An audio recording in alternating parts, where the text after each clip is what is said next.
अस्सलाम वालेकुम students, how are you? I hope you are doing well in your life.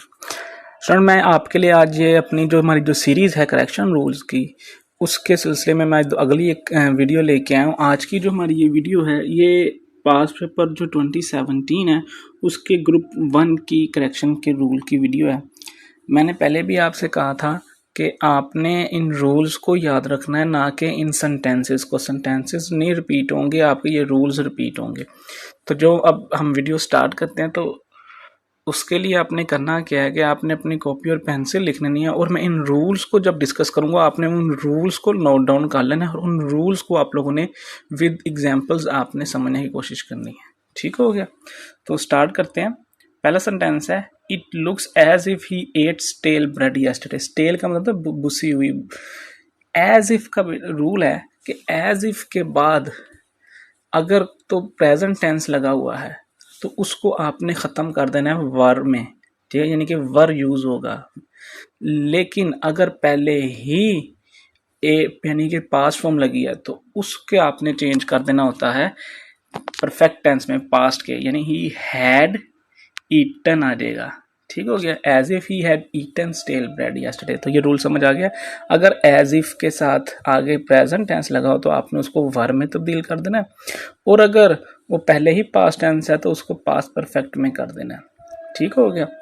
अगला sentence है, this is the most unkindest cut of all.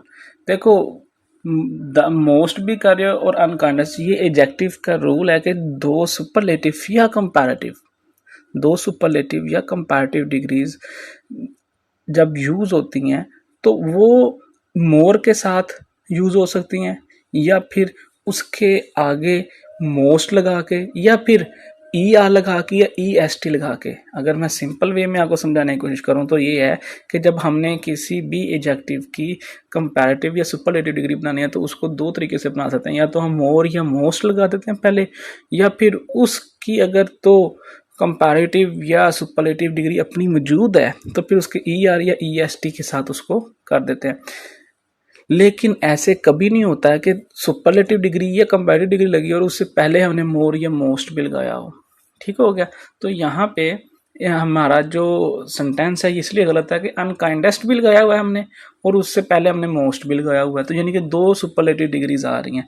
तो ये repetition of जो superlative degrees है या डिग्रीज ऑफ एडजेक्टिव का रेपिटेशन, ये हमेशा गलत होता है। तो यहाँ से हमने क्या करना है, मोस्ट खत्म कर देना है। This is the unkindest cut of all. तो ये ऐसा सेंटेंस है। मिसाल के तौर पे मैं एक सेंटेंस को और कहता हूँ कि he is the most wisest person in the class. तो अब वाइजेस्ट भी आ रहा है और मोस्ट भी आ रहा है, तो फिर हमने क्या करना है, अब वाइजेस्ट सुपरलेटिव डिग्री मौजूद है तो फिर उससे पहले जो मोस्ट है उसको हमने खत्म कर देना है। इस वजह से he is more better player than me या देन आई। तो अब यहाँ पे मोर भी लगा रहे हो और बेटर भी लगा रहे हो, तो इसलिए हम ये करेंगे कि चूंकि बेटर जो है वो पहले ही कंपैरेटिव डिग्री है तो उससे पहले जो मोर है उसको हम ख़त्म कर देंगे। समझ आ रही है? तो ये इसके एडजेक्टिव के रूल्स हैं, इनको आपने अपने माइंड में रखना है। जो मैंने भी बात बताई है कि डबल जो एडजेक्टिव्स हैं वो कभी भी यूज़ नहीं होते, उनकी डिग्रीज जो है, sorry, degrees of double adjective कभी यूज़ इकट्ठी नहीं होती। आगे, we won the match by an inning.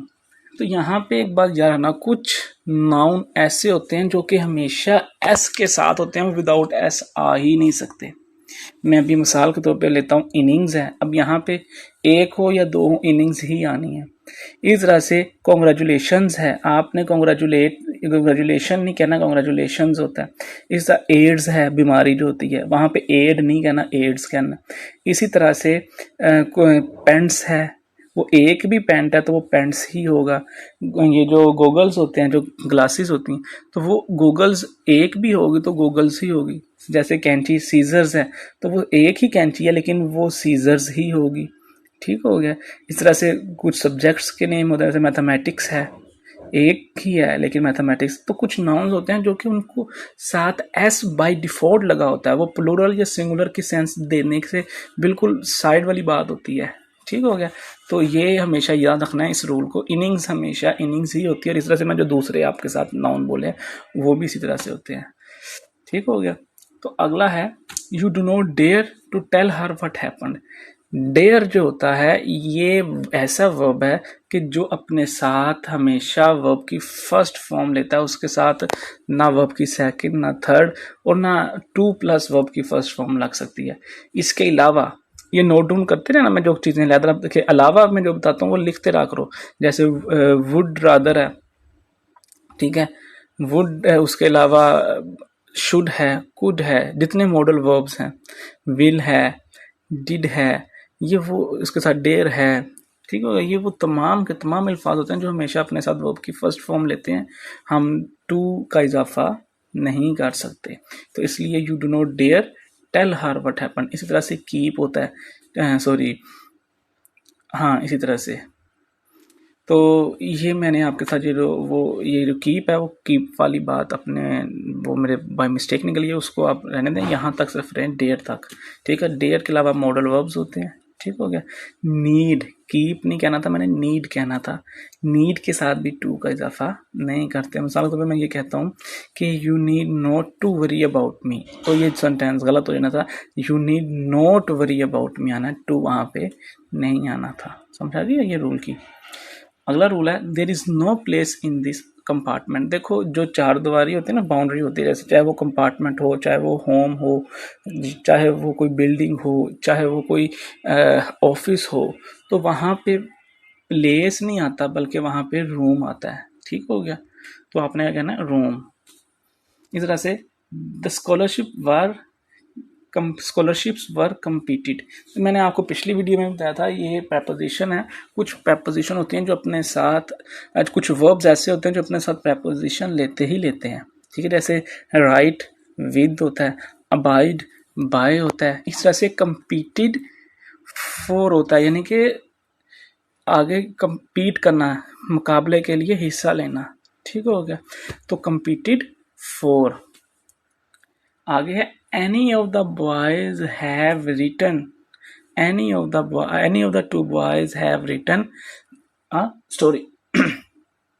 तो यहाँ पे have नहीं आना, यहाँ पे has आना है। each, every, any, जो indefinite pronouns होते हैं ना, everyone, someone, each, either, neither, इनके साथ जो वर्ब जो हेल्पिंग वर्ब है वो हमेशा सिंगुलर आता है, यानी कि each of the 5 boys has, every one of you is, ठीक हो गया। इसी तरह से यहाँ पे आगे है he is MA in English. देखो जितने भी एब्रीविएशंस होती हैं ना, एब्रीविएशंस के साथ हमने आर्टिकल का इस्तेमाल करना होता है। अगर तो वो साउंड दें, जो एब्रीविएशन है अलिफ की, अलिफ मद्दा की, तो उससे पहले एन लगा देना है। और अगर वो इससे अलावा कोई दें तो उसके साथ आपने आर्टिकल आ का इजाफा कर देना। चूँकि MA है तो यहाँ पे वो एन आ जाता। अगर MA की जगह BA होता तो BA। अब इसको अगर आप उर्दू में लिखो, उसकी ट्रांसलिट्रेशन करो, तो वो बे से बनना है, तो वो अलिफ या अलिफ मद्दा नहीं है, तो उसके साथ क्या आ जाना था, आ। तो जितनी एब्रीविएशंस होती हैं उनके साथ आर्टिकल का इस्तेमाल आता है। नंबर्स के साथ भी आता है, ठीक है। तो वो एक आर्टिकल की अलहदा से मेरी वीडियो मौजूद है, वो अगर आप चाहो तो वहाँ से वो देख सकते हो। आगे है I did not give him some money. देखो मैंने ये करेक्शन का रूल पहले भी आया था, मैं आपको दोबारा से इसको बता देता हूँ कि सम और एनी में डिफरेंस क्या है। सम का मतलब होता है पॉजिटिव सेंस में कोई बात करना, और एनी दो तरह से इस्तेमाल होता है, या तो नेगेटिव बात करने के लिए या फिर क्वेश्चन पूछने के लिए। तो यहाँ पे नोट लगा हुआ है, यानी कि नेगेटिव बात हो रही है। तो जब नेगेटिव बात होगी तो फिर आपने एनी लगाना है, ना कि सम लगाना है। हाँ, अगर आप आपने कहना है कि मेरे पास थोड़े पैसे हैं, तो आप फिर ये कहोगे आई हैव सम मनी, ठीक हो गया। फिर आप अगर ये कहोगे ना कि आई हैव एनी मनी, तो वो गलत हो जाएगा। समझ आ रही है। ये 10th जो है ना, ये रिपीट हुआ था, ये ऊपर यहाँ पे वही वो रूल है कि यहाँ पे रूम आना है। वो रूम इसकी मैंने आपको पहले भी बता दी है कि वो यहाँ पे रूम क्यों आना है। तो आज की ये वीडियो थी, इसमें अगर कोई इशू है तो वो मुझसे आपने कमेंट बॉक्स में पूछ लेना है। अपनी अगली वीडियो तक के लिए अल्लाह हाफिज़, बहुत बहुत ख्याल रखिएगा, बाय बाय।